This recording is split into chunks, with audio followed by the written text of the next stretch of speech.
Hello friends, कैसे हैं? नमस्कार। हमारे YouTube channel study with Raman Kiran पर आपका हार्दिक स्वागत है। आज हम लोग पढ़ेंगे भारतीय इतिहास के बारे में।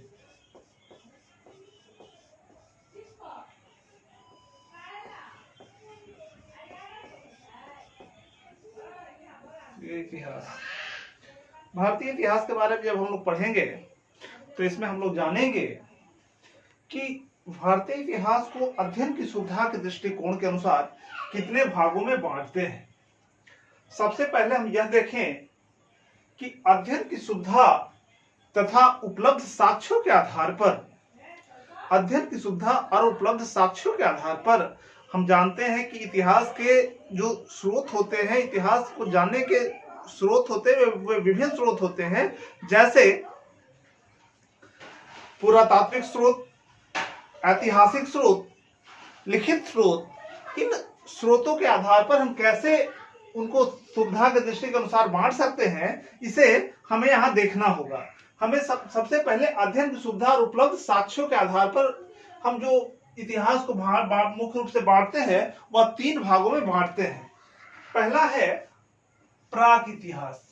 पहला इसमें जो है वह है प्राक इतिहास। इसका जो समय अवधि है वह समय अवधि है लगभग 20 लाख ईसा पूर्व से 3000 ईसा पूर्व तक, अर्थात ईसा पूर्व कहते हैं ईसा मसीह के जन्म के पूर्व, जिसे बिफोर क्राइस्ट के नाम से जानते हैं। तो प्राक इतिहास का जो समय है लगभग 20 लाख ईसा पूर्व से 3000 ईसा पूर्व तक का इतिहास प्राक इतिहास में आता है। इसमें क्या है कि लिखित साक्ष्य का अभाव है। यहाँ लिखित साक्ष्य नहीं है, पूरा सामग्री पर आधारित है। उस समय के जो सामग्री है उसके आधार पर इस इतिहास की गणना हम करते हैं, जिसको हम प्राक इतिहास के नाम से जानते हैं। दूसरा है आद्य इतिहास।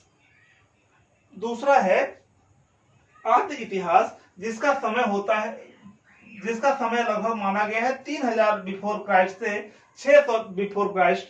इसमें लिखित सामग्री तो उपलब्ध है, लेकिन इसे आज तक पढ़ा नहीं जा सका है। जैसे हम जानते हैं कि सिंधु घाटी सभ्यता या हड़प्पा सभ्यता की जो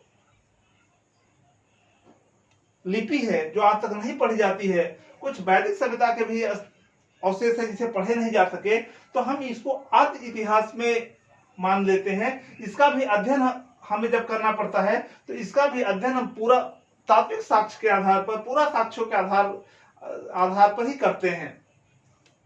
तीसरा है इसका जो पाठ है जिसका काल आता है इतिहास से 600 बीसी के उपरांत 600 ईसा पूर्व से लेकर वर्तमान तक का इसे ऐतिहासिक काल में माना जाता है। यहाँ लिखित साक्ष्य भी मिलते हैं, इसके लिखित साक्ष्य भी मिलते हैं और इसका वाचन भी होता है, अर्थात इसे पढ़ा भी जा सकता है। इस प्रकार हम लिखित सामग्री के आधार पर और ऐतिहासिक स्रोतों के आधार पर इतिहास को 3 भागों में बांटते हैं। पहला है प्राक इतिहास, जिसका समय लगभग 20 लाख से 3000 ईसा पूर्व, लिखित साक्ष्य नहीं मिलता, पूरा सामग्री पर आधारित है। इसमें पूरा पाषाण युग आता है। आद्य इतिहास, जिसमें लिखित साक्ष्य तो उपलब्ध है लेकिन उसे पढ़ा नहीं जा सका, अतः इसे पूरा साक्ष्यों के आधार पर जाना जाता है, जैसे हड़प्पा सभ्यता और वैदिक सभ्यता। तीसरा है इतिहास 600 बिफोर क्राइस्ट के उपरांत अभी वर्तमान तक, यहाँ लिखित साक्ष्य भी मिलने लगे हैं तथा इसका वाचन भी हुआ है। हम पाषाण युग को 3 कालखंडों में बांटते हैं। मानव सभ्यता के प्रारंभिक काल को सुविधा अनुसार 3 भागों में बांटते हैं। पहला है पूरा पाषाण युग, 20 लाख ईसा पूर्व से 10,000 ईसा पूर्व का जो काल है वह पूरा पाषाण युग है। दूसरा है मध्य पाषाण काल, जो 10,000 ईसा पूर्व से लेकर 6,000 ईसा पूर्व का काल है, उसे मध्य पाषाण काल माना जाता है। तथा नव पाषाण काल 6,000 ईसा पूर्व से लेकर 3,000 ईसा पूर्व तक का जो काल है उसे हम नव पाषाण काल के नाम से जानते हैं। हम अगले क्लास में जानेंगे, हम अगले वीडियो में जानेंगे कि पूरा पाषाण युग, मध्य पाषाण काल और नव पाषाण युग की विशेषताएं क्या है। यदि हमारा यह वीडियो अच्छा लगे तो ज्यादा से ज्यादा लाइक तथा शेयर करें। और अगर अच्छा नहीं लगे तो डिसलाइक भी कर सकते हैं।